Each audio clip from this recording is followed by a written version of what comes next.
kita melihat bahwa tujuan utama Paulus dalam pekerjaannya adalah untuk menghadirkan setiap orang yang sempurna di dalam Kristus Yesus.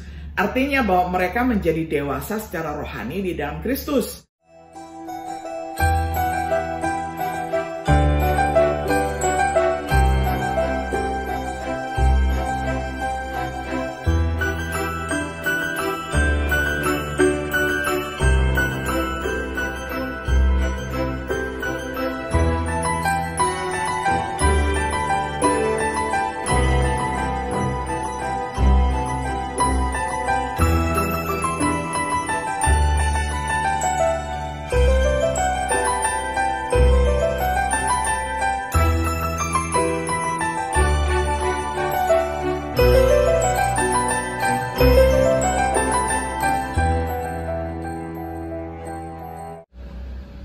Shalom, sahabat Biblika yang dikasihi oleh Tuhan.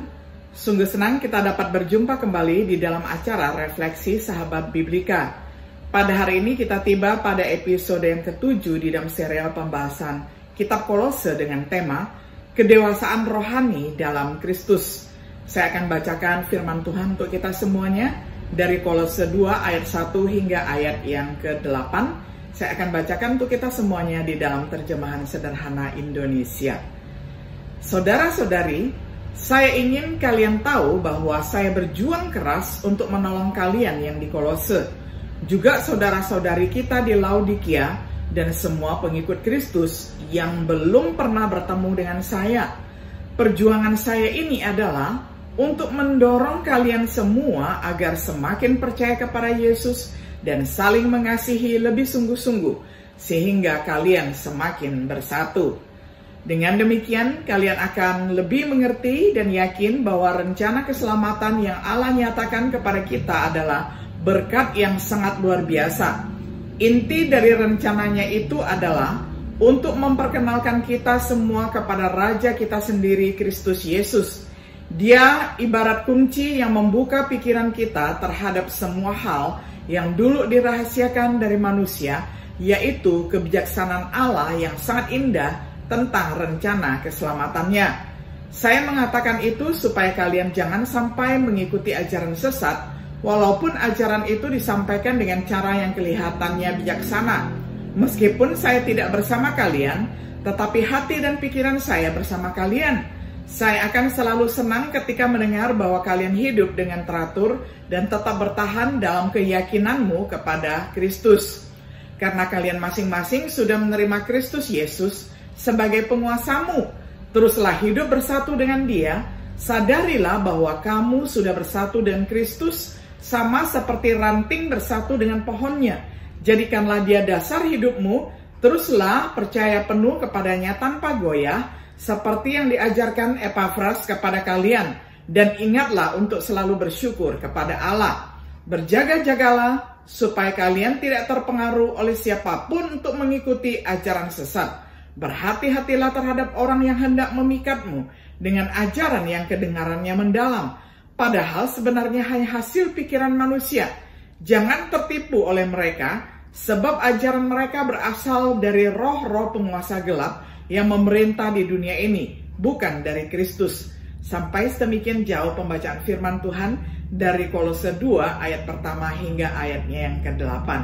Sahabat Biblika yang dikasihi oleh Tuhan, dalam Kolose 1 ayat 28-29, kita melihat bahwa tujuan utama Paulus dalam pekerjaannya adalah untuk menghadirkan setiap orang yang sempurna di dalam Kristus Yesus. Artinya bahwa mereka menjadi dewasa secara rohani di dalam Kristus. Dalam kasus ini, kita tidak terkejut menemukan Paulus sekarang menulis kepada jemaat Kolose tentang perhatiannya yang besar terhadap mereka. Alasan kekhawatiran ini dapat dibaca di dalam Kolose 2 ayat 4-5, beberapa nasihat berhubungan dengan keprihatinannya, Kolose 2 ayat 6-8. Dari 8 ayat ini ada beberapa hal yang dapat kita petik tentang topik kedewasaan rohani dalam Kristus. Pertama, dari ayat 1-5 kita dapat mencatat beberapa indikasi kematian kerohanian ayat 1-5. Kepercayaan yang mendalam bagi saudara kita dalam Kristus dimulai dari ayat yang pertama. Ingatlah bahwa Paulus adalah contoh kedewasaan rohani dan karenanya layak untuk kita teladani. 1 Korintus 11 ayat 1. Kita melihat bahwa ia memiliki kepedulian terhadap saudara-saudaranya. Perhatikan juga 2 Korintus 11 ayat 28-29. Bahkan bagi mereka yang belum pernah dilihatnya secara pribadi. Epafras juga menunjukkan tanda kedewasaan ini. Kolose 4 ayat 12-13. Apakah kita memiliki kepedulian seperti itu terhadap saudara-saudara kita? Hati yang didukung terdapat di dalam ayat yang kedua. King James Version menggunakan kata dihibur adalah kehendak Tuhan bahwa kita melayani Dia dengan hati yang penuh penghiburan dan dorongan. Begitulah perhatian Yesus. Dapat juga dibaca di dalam Lukas 21 ayat 34, Yohanes 14 ayat 1 ayat 27. Begitulah Paulus senantiasa berdoa. Hati yang gelisah dan cemas bukanlah ciri orang Kristen yang dewasa. Pertimbangkan contoh Paulus dalam menghadapi kematian yang akan datang. 2 Timotius 4 ayat 6-8, kemudian ayat 17-18. Mengasihi orang Kristen lain terdapat di dalam ayat yang kedua, yaitu kasih yang serupa dengan yang dialami oleh Daud dan Yonatan sebagaimana dicatat di dalam 1 Samuel 18 ayat 1. Saudara-saudara di Kolose sedang dalam perjalanan dalam hal ini. Kolose 1 ayat 4. Bagaimana dengan kita? Apakah kita mengembangkan hati merajut bersama dalam kasih? Jaminan penuh pemahaman ayat yang kedua.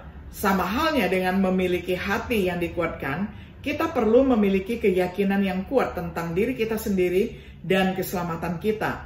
Tentu saja, kepastian ini datang ketika kita meningkatkan pemahaman kita tentang dasar keselamatan kita. Memang firman Tuhan ditulis sedemikian rupa untuk meningkatkan pemahaman itu dan memberikan jaminan keselamatan kita. 1 Yohanes 5 ayat 13, kemudian ayat 3 kemudian pasal 3 ayat 19, Roma 15 ayat 4. Saat seseorang menjadi dewasa di dalam Kristus, kepastian ini akan bertambah. Dan itu memang salah satu kekayaan yang kita miliki di dalam Kristus.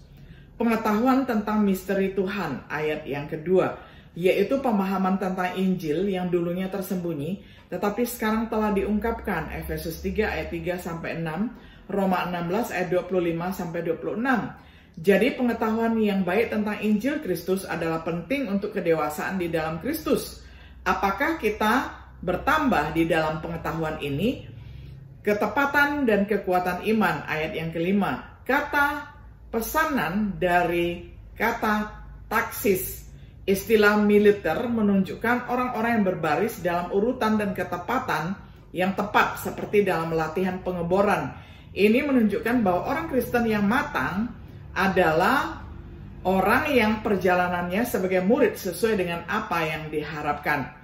Kata ketabahan adalah kata yang sejalan dengan gagasan berbaris dalam garis lurus ini. Seperti apakah kehidupan iman kita?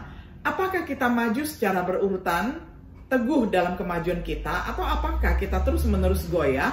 Ini hanyalah beberapa indikasi kedewasaan rohani. Jika mereka ditemukan dalam hidup kita, ini adalah pertanda baik bahwa kemajuan sedang dibuat. Dari ayat 6-8 kita juga dapat belajar dari beberapa langkah menuju kematian rohani ayat 6-8. Kita perhatikan, yang A itu menerima Kristus sebagai Tuhan di ayat yang ke-6. Ini telah dilakukan orang Kolose. Saat ini banyak orang tampaknya menginginkan Yesus hanya sebagai juru selamat, tetapi bukan sebagai Tuhan. Artinya mereka mengaku menginginkan Dia sebagai juru selamat pribadi mereka, tetapi kemudian tidak menaati Dia dalam apa yang Dia perintahkan kepada mereka. Namun Allah telah menjadikan Dia keduanya. Sebelum kita menobatkan Kristus sebagai Tuhan dalam hidup kita, kita tidak dapat berharap untuk menjadi sempurna ataupun lengkap ataupun menjadi orang dewasa di dalam Kristus. Sekali lagi, Paulus memberikan contoh yang baik dalam Galatia 2 ayat 20. Berjalan dalam Kristus ayat 6-7. Setelah menerima Kristus sebagai Tuhan, kita sekarang harus berjalan atau hidup di dalam Dia. Ayat 7 menjelaskan apa artinya berjalan di dalam Kristus. Berakar. Kristus harus menjadi fondasi dan sumber hidup dalam hidup kita seperti pohon tergantung pada akarnya.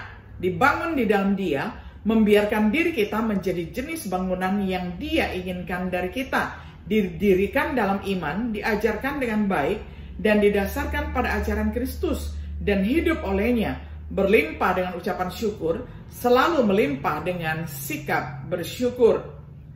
Kemudian, hati-hati ayat yang ke-8. Untuk bertumbuh secara rohani, kita harus waspada terhadap bahaya yang akan menghambat pertumbuhan rohani kita. Jika tidak, dalam semangat kita untuk bertumbuh, kita dapat dengan mudah disesatkan oleh doktrin-doktrin palsu yang menjanjikan jalan yang mudah menuju kedewasaan rohani, tetapi jangan memenuhi janji itu. Oleh karena itu, kebutuhan akan khotbah negatif sesuai dengan keadaannya.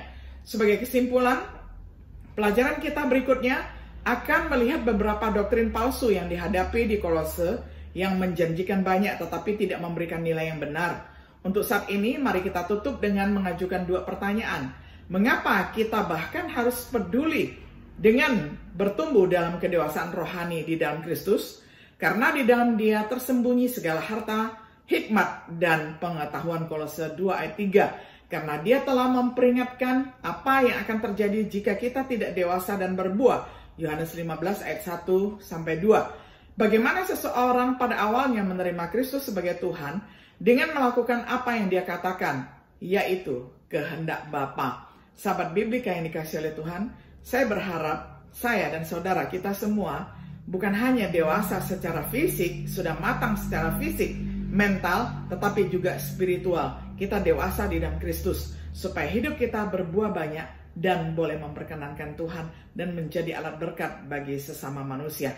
Kiranya Tuhan Yesus memberkati kita semuanya. Shalom.